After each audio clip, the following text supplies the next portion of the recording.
और एक है भगवान का माधुर्यमय प्रकाश वृंदावन में। एक स्वरूप में, राम स्वरूप में भी, वहाँ मिथिला में भगवान का एक प्रकाश है, मानते हैं वो लोग, रामानंदी लोग, भगवान का माधुर्यमय प्रकाश। वो भगवान का जो अयोध्या जो लीला है उनके उन लोग उतना स्वीकृति नहीं देते हैं। माधुर्यमय उपासना में निमग्न रहते हैं। भगवान माधुर्यमय लीला, माधुर्य लीला की ये विशेषता है, भगवान वहाँ मुग्ध हैं, प्रेम ही प्रधान है वहाँ, एकमात्र प्रेम, आनंद लीला के चरम सीमा है, वो है माधुर्य रस। प्राकृतिक जगत में वो तो अचिंत है, कोई कल्पना के द्वारा, साधना के द्वारा, तपस्या के द्वारा अनंत काल साधन करके भी वो माधुर्य लीला रस आस्वादन करना कदापि जीव के द्वारा संभव नहीं है। तो कैसे हो सकता है? नहीं, प्रभु जी इसको कृपा करते हैं, वो आनंद लीला आस्वादन करने में समर्थ होते हैं। तो वृंदावन में भगवान माधुर्यमय प्रकाश है। माधुर्यमय किसको कहते हैं? जहाँ भगवान अपने भगवत्ता भूल जाते हैं, मैं जो भगवान हूँ ये भगवान भूल जाते हैं। माधुर्य शक्ति के पास भगवान शक्ति से समर्पित होकर के, शक्ति के द्वारा आवरित होकर के भगवान वो माधुर्य लीला रस आस्वादन करते हैं। वो कैसे हैं? भगवान कैसे मुग्ध होते हैं? वो तो सर्वज्ञ है। अरे भगवान मुग्ध होता है, मनुष्य कुछ जानते नहीं, भूत भविष्य वर्तमान जानते नहीं है, काल क्या होगा जानते नहीं है, थोड़ी दूर पर क्या हो रहा हमको मालूम नहीं, कुछ पता नहीं, ये मनुष्य मुग्ध हो सकता है। इसको कहते हैं मुग्धता, जो कुछ जानते नहीं, भूत भविष्य कुछ जानते नहीं।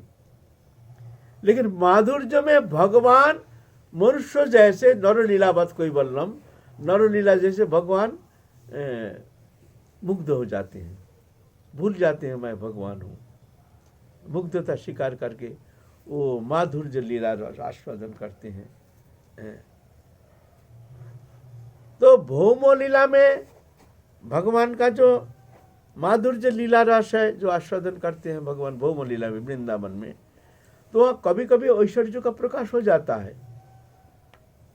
मुग्धता तो है, लेकिन भगवान के ऐश्वर्य कभी कभी प्रकाश हो जाता है, कभी आवरित हो जाता है, कभी लीला विनोद के लिए भगवान सर्वज्ञ हो जाते हैं। सर्वज्ञता और मुग्धता जुगपत, कभी कभी सर्वज्ञ हो जाते हैं, कभी कभी मुग्ध। जैसे मान लो भगवान ग्वाल वालों के साथ खेल रहे हैं, झूठा खा रहे हैं, झूठा खिला रहे हैं, ब्रह्मा देख के मोहित हो गए, ये कैसे भगवान है, देखो एक प्राकृतिक मनुष्यवत कैसे खेल रहे हैं, झूठा खा रहे हैं, झूठा खिला रहे हैं, एकदम प्राकृतिक। ब्रह्मा बहुत समय से देख रहे हैं, देख करके ब्रह्मा ऐसे विमोहित हो गए भगवान की दैवी माया, जो माधुर्यमयी लीला शक्ति जो उनके माया से प्रभावित होकर के ऐसे मोहित हो गए जी, ये कैसे भगवान है? ये भगवान शायद नहीं, हम भ्रमित हो रहे हैं, ये भगवान नहीं है, और कोई होगा। तो गोवत्स सब अपने ऐश्वर्य शक्ति के द्वारा सूक्ष्म स्वरूप में लेकर के उसको एक गुफा में रख दिए हैं। तो भगवान देखते हैं, भाई हमारे गौवत्सरा कहाँ गए, सब है तो नहीं, ढूंढने के लिए भगवान निकल गए। इतने में जो ग्वाल वालों हैं उनको भी लेकर के भगवान ब्रह्मा जी ने सूक्ष्म रूप में प्रलय काल में जिस तरह से भगवान में लीन होकर रहते, इसी अवस्था में, कोई कष्ट नहीं, स्वप्नवत जैसे स्वप्न दिख रहे हैं, इस तरह से लेकर के एक गुफा में रख दिए हैं। भगवान आके देखते हैं, अरे हमारे ग्वाल वालों में नहीं है, हाय हाय अब मैं क्या करूं, घबरा गए भगवान। बस तुरंत विभु शक्ति जो है आकर के भगवान को सर्वज्ञ करा दिया। अरे अरे ये तो हम लीला कर रहे हैं, ये तो ब्रह्मा जी के करतूत है, समझ गए हैं। ये सर्वज्ञता और मुग्धता जुगपत भौम लीला में कभी सर्वज्ञ हो जाते हैं तो कभी मुग्ध हो जाते हैं। मुग्ध शक्ति के द्वारा आवरित होकर के मुग्ध वो लीला विनोद करते हैं, आस्वादन करते हैं, और जरूरत पड़ने से सर्वज्ञ हो जाते हैं। ये फिर भगवान अपने शरीर से ही सब गोप बालक आदि ये सब सृष्टि करके माधुर्य शक्ति के द्वारा ऐसे सृष्टि करके भगवान खेल रहे हैं। ब्रह्मा के देखते हैं जो अरे ये तो ऐसे ही गोप बालक के साथ खेल रहे हैं, ऐसे ही गोवत्स चरा रहे हैं, ऐसे ही तो हम जो छुपा के रखे हैं गुफा में तो वो सही है ना, ये सही है। जाके जाके देखते हैं गुफा में, नहीं ये तो शयन अवस्था में है, और इधर आके देखते हैं खेल रहे हैं, तो घबरा गए, बहुत घबरा गए, ये कौन सा लीला है, तो जाके भगवान का बहुत वंदना की, स्तव स्तुति वंदना की श्रीमद् भागवत पुराण में। तो भगवान उस समय ब्रह्मा जी एक श्लोक कहे, जानन्तु विजानन्तु किंग ज्ञातुम, ऐसे एक श्लोक है भूल गया, जे प्रभु तुमको जो कहते हैं मैं जानता हूँ उसको जानने दीजिए, मैं ब्रह्मा सृष्टि करता ब्रह्मा कहता हूँ, मैं तो तुम्हारा ये लीला की कोई पार नहीं पाया। एक श्लोक है ऐसे है। तो यह है भगवान की माधुर्यमय लीला।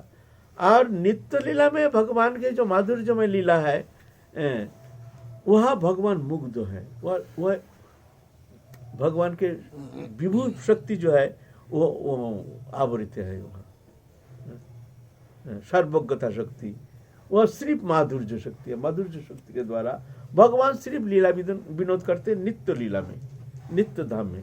नित्य धाम का ही प्रकाश है भौम लीला, एक प्रकाश है।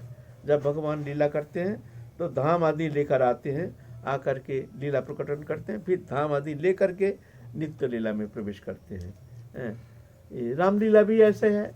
ऐसे ही एक बार शिव जी भ्रमित हो गए, जे राम जी जब सीता हरण हो गया तो रो रहे हैं, लता गुन में पकड़ पकड़ के राम जी रो रहे हैं, हा सीते, हा कहाँ सीते, कहाँ सीते, तुम कहाँ हो।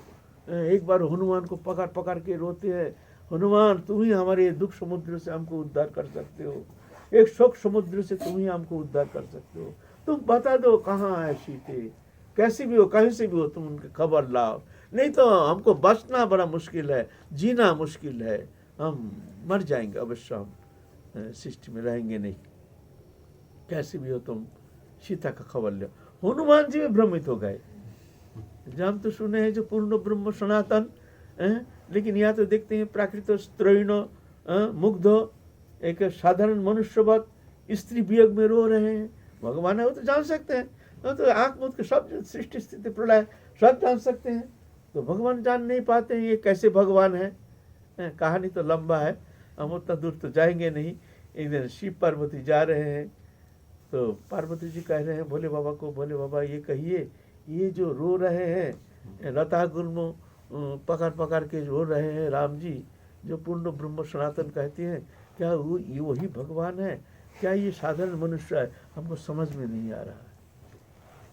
तो भोले बाबा कहते हैं तुम ही जाओ ना, परीक्षा करके आओ। तो सीता के रूप धारण करके पार्वती जी आए। आने से रामचंद्र जी कहते हैं हे जगत जननी, तुम कैलाश छोड़ करके भोले बाबा को छोड़ के यहाँ जंगल में कहाँ भटक रही हो हे देवी। तब घबरा गई एकदम पार्वती जी, अरे हम किसको परीक्षा करने आए हैं। ये भगवान के मुग्धता सर्वज्ञता। अच्छा जो रो रहे थे क्या ये नाटक था? अगर नाटक होता है तो ऐसे रोना संभव नहीं है, तो भगवान क्या जानबूझ के रो रहे थे, नाटक कर रहे थे, दिखा रहे थे ना। ये है लीला शक्ति के द्वारा आवरित होकर भगवान भौमो लीला नरवत लीला करते हैं। नरवत मुग्धता स्वीकार करके वो आनंद लीला को आस्वादन करते हैं, विरह लीला को आस्वादन करते हैं। नहीं तो विरह लीला आस्वादन करना कदापि संभव नहीं होता है। प्रियजन से विरह होने से, दूर रहने से कैसे कष्ट होता है, विरह लीला आस्वादन कर रहे हैं भगवान, है ना। तो ये बोले ये कैसे संभव है? बोले ये अचिंत्य, ये चिंता के अगम्य। कोई विचार के द्वारा कोई निरूपण करना चाहे कि ये लीला कैसी है, ये माइक लीला है कि ये कैसी लीला है, तो वो मूर्ख है। ये अचिंत्य चिंतक, ये अगम्य, यहाँ प्रवेश करना संभव नहीं है, भगवत कृपा से ही संभव है। तो भगवान के ये माधुर्य लीला, ये माधुर्य लीला वृंदावन में भगवान आस्वादन करते हैं। राधा कृष्ण जुगल तनु, राधा कृष्ण जुगल मिल करके वृंदावन में आस्वादन कर रहे हैं। तो भगवान के मन हुआ जो ये लीला भौमलोक में ये प्रेम रस जो ये वितरण होना चाहिए। तो भगवान एक दिन राधा रानी स्वप्न देख रहे हैं, एक गौर वर्ण बड़ा सुंदर पुरुष हा राधे बोल के उन्मत्त अवस्था में भाग रहे हैं। फिर देखते हैं वो गौरवर्ण पुरुष हा कृष्ण बोल के रो रहे हैं। तो जब नींद टूट गई तो कृष्ण को कहते हैं राधा रानी, जो हमने आज एक अद्भुत स्वप्न देखा ये गौरवर्ण बड़े दिव्य सुंदर पुरुष वो हा राधे बोल के कभी कभी रोते रोते ऐसे भागते हैं, और कभी तो और जब हा राधे करके भागते हैं तब हम देखते हैं वो पुरुष तुम हो और कोई नहीं है, वो गौरवर्ण पुरुष तुम हो। लेकिन देखते हैं वो पुरुष जब हा कृष्ण बोल के विरह व्यतीत होकर के जब भागते हैं तो देखते हैं वो पुरुष तुम नहीं, वो मैं हूं। और ये एक स्वरूप में ये दो अवस्था ये कैसे हो सकती है? तो कहते हैं ठाकुर जी कहते हैं जो देखो तुम्हारा हमारे जो मिली तो तनु दो जन मिल करके हम गौर वर्ण रूप धारण करके हम महाप्रभु कृष्ण चैतन्य बन करके हम कली युग में अवतीर्ण होंगे। ऐसे बहुत सारे प्रमाण हैं, शास्त्र का बहुत सारे प्रमाण हैं। तो वही आए हैं इस कली युग में, कली युग को कृतार्थ करने के लिए, वो परम पुरुषत्व प्रेम देने के लिए, प्रदान करने के लिए।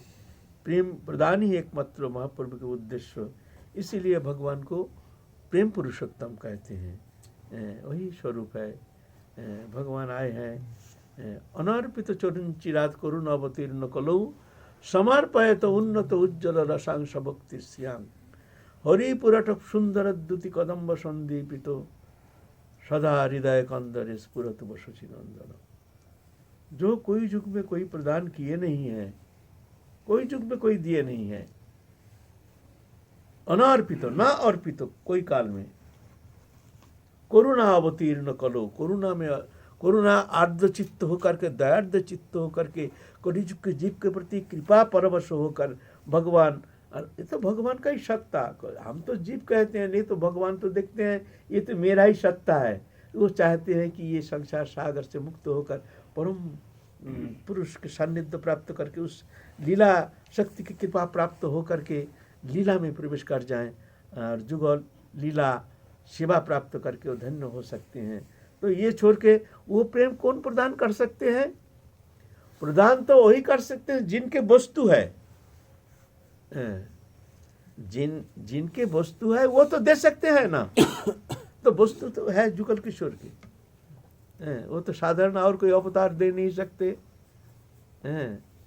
इसीलिए भगवान राधा कृष्ण दोनों मिल करके श्री कृष्ण चैतन्य महाप्रभु बन करके आए हैं ये लीला विनोद करने के लिए और भक्त को प्रेम प्रदान करके कृतार्थ करने के लिए। नित्य लीला के जो भगवान के निवृत्त निकुंज सेवा, जो एकमात्र ये निकुंज सेवा प्राप्त करने का जो जीव में ये समर्थ है नहीं, तो भगवान कृपा करके उस शक्ति दे करके उसको मंजूरी स्वरूप दे करके उसको नित्य लीला में प्रवेश करने का साधन पद्धति बताए हैं, बताने के लिए भगवान आए हैं।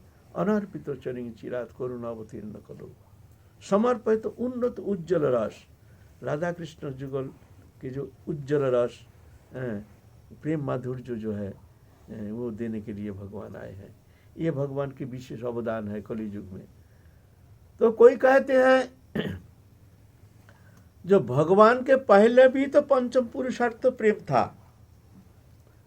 अगर पंचम पुरुषार्थ प्रेम देना ही भगवान का उद्देश्य है तो पंचम पुरुषार्थ प्रेम तो भगवान के पहले भी था, महाप्रभु आने के पहले भी था। गीत गोविंदम महाप्रभु के पहले वहाँ राधा कृष्ण लीला विलास का चरम निर्यास हमको देखने में आता है। गीत गोविंदम, कृष्ण कर्णामृतो, ये सब ग्रंथ है। और श्रीमद् भागवत पुराण में है रासलीला, जहाँ गोपियों के साथ भगवान राज विनोद किए हैं। तो महाप्रभु कौन सा वस्तु प्रदान किए हैं जो कभी कोई युग में कोई अवतार अर्पण नहीं किए हैं? वह ये मंजरी स्वरूप निरूपण। ये मंजरी स्वरूप, ये बड़ी निगूढ़ विषय है। ये कृपा सापेक्ष है।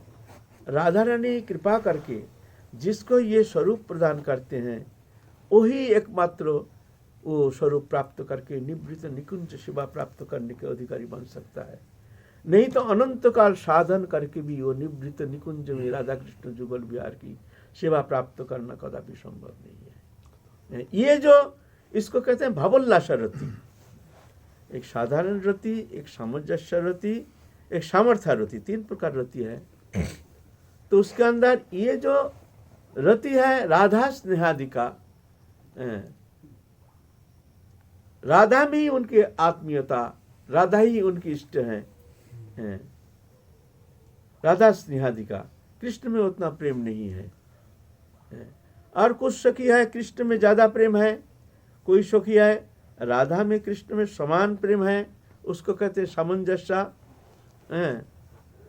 और ये जो सखी हैं ये राधा रानी में एकमात्र प्रेम है, राधा स्नेहादिका, इसको कहते हैं भावोल्लास रति। राधा रानी की भाव से उल्लासित जो रति है, इसको कहते हैं भावोल्लास रति। ये जो भावोल्लास रति, ये कोई युग में कोई अवतार ये प्रदान नहीं किए हैं। कलि युग में एकमात्र जीव के लिए महाप्रभु जुगल, राधा कृष्ण जुगल मिलित तनु बन करके ये प्रेम रस प्रदान करने के लिए आए हैं, इसलिए उनको प्रेम पुरुषोत्तम कहते हैं। ये एकमात्र महाप्रभु के शरण में आकर के जो शरणागत हो जाते हैं और उनको ही एकमात्र अपने आराध्य मान करके काया मन वचन से उनका ही प्रसन्नता के लिए, उनके लिए ही समस्त साधन भजन करते हैं। ऐसे जो साधक है तो महाप्रभु कृपा करके उसको वो स्वरूप प्रदान करते हैं, सहजलभ्य हो जाता है। नहीं तो ये साधन के द्वारा वो मंजूरी स्वरूप प्राप्त करना ये कदापि संभव नहीं है। यह है महाप्रभु के अवदान अनर्पित। तो कोई युग में कोई अवतार ये प्रदान नहीं किए हैं। ऐसा नहीं कि महाप्रभु सिर्फ गौड़ीय संप्रदाय का भगवान है, ये नहीं। कोई वो भगवान तो सबका ही भगवान है। हम देखे हैं दूसरा संप्रदाय में भी महाप्रभु का बहुत आदर बुद्धि से महाप्रभु को उपासना करते हैं। ऐसे देखे हैं ब्रह्मचारी जी, फिर अखंडानंद जी हैं, फिर बाबा के गुरुदेव, इन महाप्रभु के अनन्य प्रेमी थे। महाप्रभु गृह त्याग किए ना, लीला चल रही थी फतेह कृष्ण और श्री राम जी। तो स्वामी जी की स्थिति इतनी खराब हो गई कि ठाकुर जी मंच से आके गोदी में गिर के वो भी फूट फूट कर रो रहे हैं, पूरा समाज। फिर दूसरे दिन चिंता हो गई लोगों को कि कहीं स्वामी जी कोई लीला न हो जाए, स्थिति ऐसी रहता। फिर उन कान में पड़ा तो बुला के समझाया कैसे तुम लोग हो, ठाकुर जी की लीला में इस तरह की बात सोचते हो। ठाकुर लीला मतलब वो उनको एक तरफ से कहा ही जाता है गौरांग मैंने गुरु जी को भी प्रेम अवतार गौरांग महाप्रभु जैसे गौर से राधा बाबा भी तो महाप्रभु को इष्ट मानते। राधा बाबा भी, ये भी हनुमान प्रसाद पोद्दार जी, ये सब माने तो भगवान है। ये कोई भी संप्रदाय हो, अगर उनको मानते हैं तो उनके साधन उन्हीं का ही साधन में, ये नहीं अपना साधन जो साधन पद्धति है वही साधन करते रहे, लेकिन उसमें सहज सरल सुलभ हो जाता है उनकी कृपा से। ये है। हम लोग बताते थे बाबा, प्रेम प्राप्त करना हो तो चैतन्य चरतावली पढ़ो।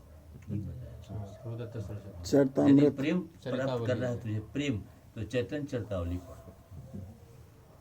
चैतन्य चरतावली पढ़ने के बाद सही में अपने आप जैसे लगे कि बारिश हो रही है। महाप्रभु के तो ये संकीर्णता नहीं हो तो भगवान है, भगवान सबके लिए भगवान है। ये नहीं हम तो देखे हैं हमारे गौरिया में उतना कृपा नहीं, दूसरे संप्रदाय में इतना कृपा बरस रही है, महाप्रभु की कृपा। राधे बाबा है, हनुमान प्रसाद पुरदास जी हैं, और ऐसे ऐसे बड़े बड़े महात्मा देखे हैं, इतनी कृपा है महाप्रभु के। हम लोग रुके सुके रह गए, ताकते रह गए, कहते रह गए, मिला तो कुछ नहीं।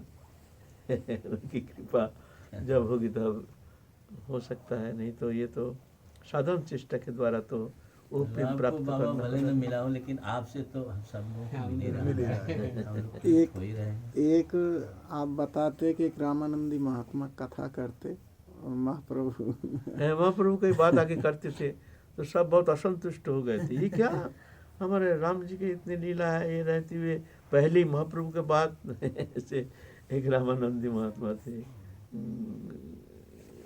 वृंदावन में ही। एक महात्मा थे सर्वदास, वो देहरादून में बहुत बहुत ऊंची महात्मा, अवतार कोटि को मानते हैं वहाँ के सब लोग, उनको शरीर छोड़ दिए हैं। तो हमको एक दिन हम गए थे उनके यहाँ, तो हमको बोले आप थोड़ा सा हमको दर्शन दीजिए, सुबह आप थोड़ा आइए हमारे यहाँ 3-4 बजे। हमने गए तो बाबा तो वहाँ ध्यानस्थ के बैठे हैं, वहाँ रिकॉर्ड में बाज रहा श्री कृष्ण चैतन्य प्रभु नित्यानंद श्री अद्वैत गदाधर श्री वाराधि गौर भक्तबिंदु, धीरे धीरे ये नाम चल रहा है और बाबा आनंद में बैठे हैं। बाहर में कोई लक्षण नहीं, कोई चिन्ह नहीं, ऐसे तो ये बात है। वो वृंदावन वाले महाराज जी की कथा रह गई, आप बताना। कथा करते शुरू में ही चैतन्य महाप्रभु के फिर कुछ लोग ऐसे कहते हैं राम जी के इतना लीला है, फिर राम जी को लीला छोड़ के महाप्रभु की लीला क्यों करते हैं फिर उसके पीछे। तो फिर बाबा कहें जो देखिए हमारे जो स्वाभाविक भाव है हम उससे उसको व्यक्त करता हूँ, ये तो कीर्तिमता है नहीं, ये तो हम तो ऐसा नहीं करता हूँ, करना चाहता हूँ, लेकिन मेरे भीतर जो भाव आता है मैं उसी को ही व्यक्त करता हूँ। क्षमा कर दीजिए आप लोगों को कोई असंतुष्ट हो, कष्ट हो तो ऐसे। और भाव में गदगद हो भाव तो होगा ही, प्रेम पुरुषोत्तम का शरण में जो जाएगा उसको प्रेम तो होगा ही, स्वाभाविक। कथा तो लंबा है, महाप्रभु की कथा आज तो कुछ सोचे थे कुछ कहेंगे कुछ और, तो कह दिया कुछ और। चलो काल फिर चलेंगे और काल फिर आलोचना करेंगे नहीं महाप्रभु के बाबा, विषय। ये जो पहले सुनने को मिला महाप्रभु को, लेकिन जैसे राधा कृष्ण जी का जो चरित्र है ना कि राधा राधा कहते गौरांग पुरुष कोई जा रहे हैं, तो ठाकुर जी कहते कि वह मैं हूँ, और कृष्ण कृष्ण कहते जाओ तो मतलब दोनों तत्व एक हो करके फिर महाप्रभु के रूप में अवतार ली। अब ये तो पहले बार सुना जा रहा है। प्रकाश नहीं हैं? पहली बार सुना। नहीं, ये राय रामानंद को दिखाए हैं, एकमात्र महाप्रभु की लीला है जो सिर्फ कहे नहीं है, दिखाए हैं। जब महाप्रकाश हुआ था महाप्रभु शिवासंगन में, तब वहाँ शिवासंगन में बैठ करके सबको बुलाया, सब भक्त को, भ्रम मत रखो, हमारी तरफ देखो, देखो हमको। तो सब देखे हैं उनके भीतर, उनके पूर्ण प्रकाश। कभी तो जिसका जो उपासना, कोई नारायण दिख रहे हैं, नारायण बैठे हैं, चतुर्भुज नारायण बैठे हैं। जो राम उपासक मुरारीगुप्त, वो तो हनुमान के अवतार थे, मुरारीगुप्त दिख रहे हैं, राम जी बैठे हैं, साक्षात राम जी, सीता जी बगल में हैं, दिखाए हैं साक्षात। एकमात्र राधा कृष्ण मिलित तनु, ये एकमात्र दिखाए हैं राय रामानंद को। राय रामानंद जब गोदावरी किनारे में जब सार्वभौम हर्षास उनको ठिकाना बताए हैं, जो एक परम भक्त है, आप उनसे मिलना जा करके, आपको बहुत आनंद आ जाएगा।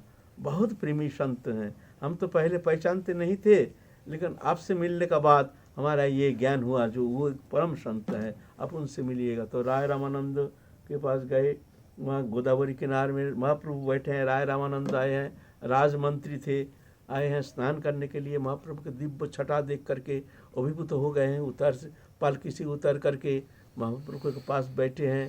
तो महाप्रभु से सत्संग हो रहा है होते होते दिख रहे हैं, कभी एक कृष्ण वर्ण कृष्ण है तो कभी राधा रानी है, और कभी देखते हैं दोनों मिल करके वही गौर वर्ण पुरुष है।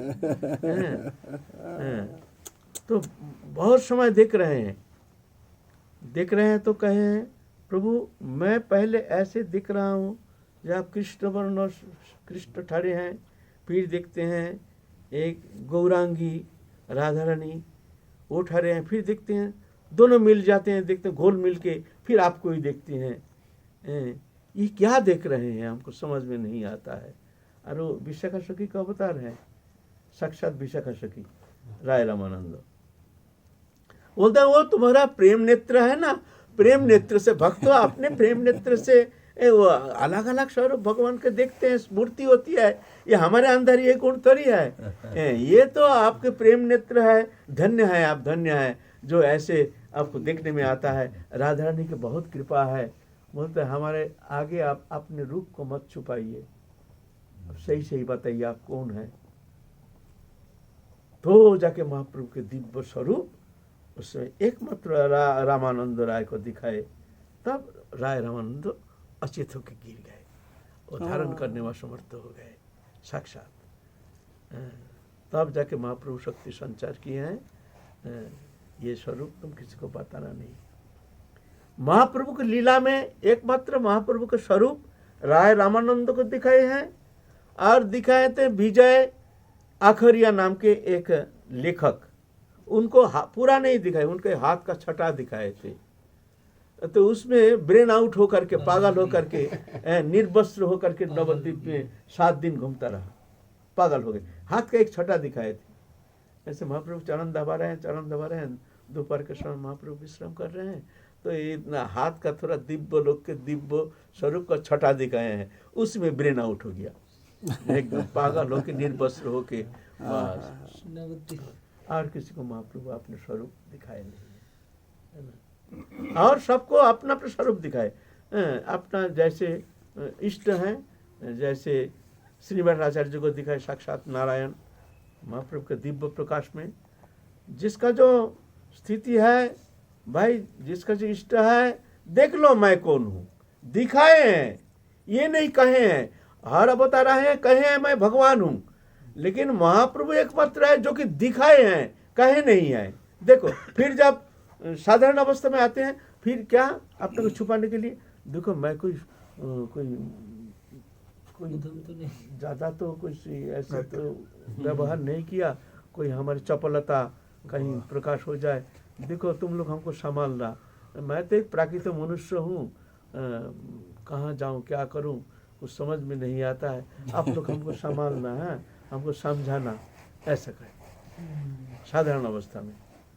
जी यहाँ पर एक प्रश्न, जैसे अन्य संप्रदाय कहीं, जैसे किसी संप्रदाय के आचार्यों का स्मरण या भगवान को भगवान मान करके चलें, तो क्या उनके जो आचार्य हैं उनमें निष्ठा में कमी तो नहीं आ जाएगी? ना, अपने आचार्य में निष्ठा तो रखनी चाहिए, उसमें कमी नहीं आना चाहिए। अपने इष्ट में इष्ट निष्ठा बहुत जरूरी है। देखो मुरारी गुप्त, अब तो कथा हो रही है, तो मुरारी गुप्त महाप्रभु परीक्षा करने के लिए उसे रामचंद्र उपासक, महाप्रभु के परिकर में सब थे, सब उपासक थे, ब्रह्मज्ञानी से लेकर सब थे, भगवान थे ना, इसलिए सभी उनके परिकर में थे।